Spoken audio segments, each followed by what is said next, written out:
78. So,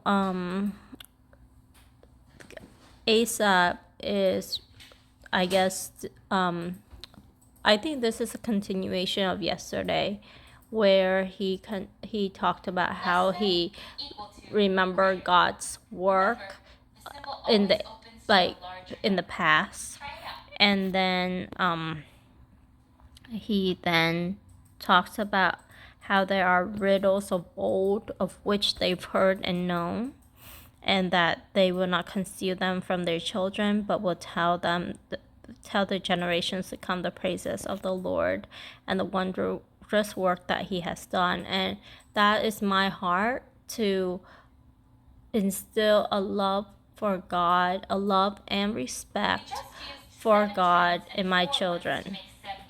And so that future generation would know God. And then he talked about how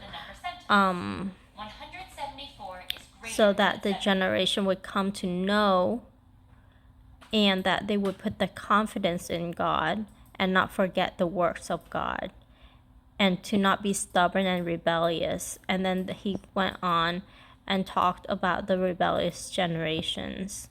So I'm not sure what sons of Ephraim, they did not keep the covenant of God. I'm unsure what that was referring to. However, it talks about the land of Egypt, how God, the plagues in Egypt. But then in the wilderness, he split the rock. And then after that, they wanted to eat meat, and so God allowed it. And it actually provide more insight in here that they didn't only request of God that he give them meat. They actually were questioning him, like, can he also provide bread? Will he prepare meat for his people? So it wasn't, oh, Dad, I would like to eat this. It's like, oh, are you even gonna be able to do it? And so there's that attitude of distrust and disobedience there. And then it says right here that they did not believe in God and did not trust in his salvation. But yet he still rained down manna for them to eat. And then he gave them meat. But then while food was in their mouth, some of the strongest ones were killed. And then they sought him, but then their heart was not steadfast towards him. He forgave their wrongdoing, and he often restrained his anger, remembering that they are just, men. So they often rebel against him in the wilderness and grieve him in the desert. And right here,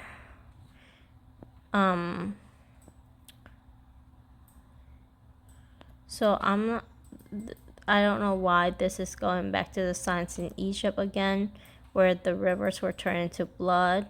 Oh, yeah, I thought. So I can compare them by looking at the next largest unit. Okay, I don't know why they're talking about the plagues again. I thought the plagues was talk up here. Oh, this is where they were going out of Egypt, and then it goes back more to the plagues in Egypt right here. And then it then talk about how God guided them in the wilderness like a flock.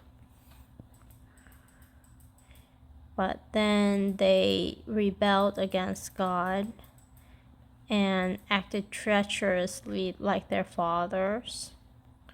They had carved images, and so they were went into captivity, and then so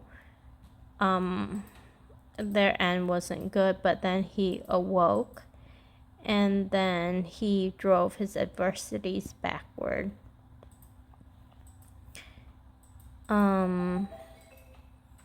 But then he chose the tribe of Judah, and I think this is what he explained why God didn't choose the tribe of Ephraim, because earlier on Ephraim did not keep the covenant with God, and he chose the tribe of Judah instead.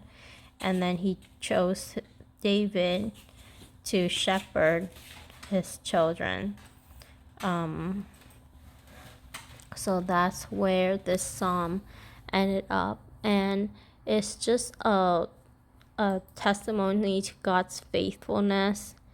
Even though he might let trials come in his children's life, he is faithful. He listens to them, and he will deliver again and again if we turn back to him.